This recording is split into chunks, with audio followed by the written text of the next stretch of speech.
This is the Oregon Bigfoot. I can't tell what that is. This is Crater Lake. We have video footage of this too, so watch the stills and also watch the video footage. This is some guy out walking in the backwoods somewhere. No, it's unmistakable for Bigfoot if you see the video footage. Aren't there people that look like that? Yeah, you. I thought Chris Christie looked something like that. Yeah, I think you covered that in another episode. Isn't he from New Jersey? I don't know. I'm not following. Is there a New Jersey Bigfoot? Yeah, I'm sure there is.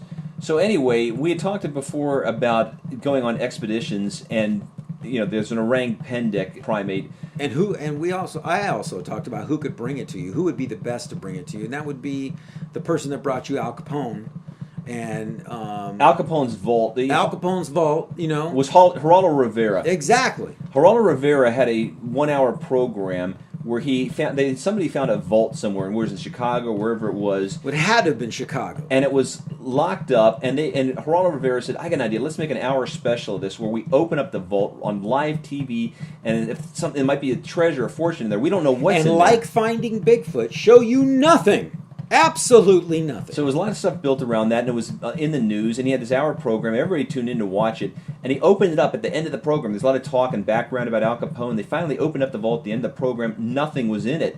So, but he still got it that hour program. Now, the same thing applies to expeditions. Where, you could fund the expedition by making a TV special out of it, and you could have a movie star host it, or actually go on the expedition. Dean Cain. Or D. Kane or whoever. You could have, like you mentioned, Arnold before. Have him do it. Yeah, Arnold would be good. Would it be a good choice for that? And just have their shots beforehand, so they don't get come back with some kind of disease or something. You'd probably come back with something anyway.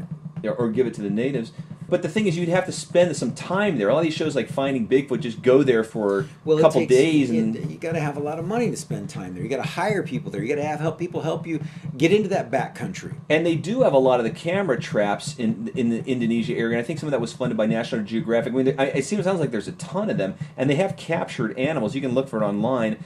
And anybody that's new to that, it's ORANG, and the other name is PENDEK, and that just means little man. It translates to, I guess, in some Indonesian language. Miniature. Yeah, and they say it looks remarkably human, although not fully human. But it's like on the fence: is it human or is it ape? They have very broad shoulders, and they have kind of like long hair on the head and around the shoulder area. And so it's like a wild animal. Yeah, it is a wild, and all the footprints they get back are. So this is closely related to Bigfoot. Bigfoot is kind of human-like, not really, On that level, it is. I mean, some people say it's. I mean, it's not as tall. A long-lost cousin. We can talk about it in the next episode. It kind of reminds me of that Homo floresiensis, which is in that same area. Although there's a reason why I don't believe the two could be the same thing. But now, why would that be? We'll get to it in the next episode.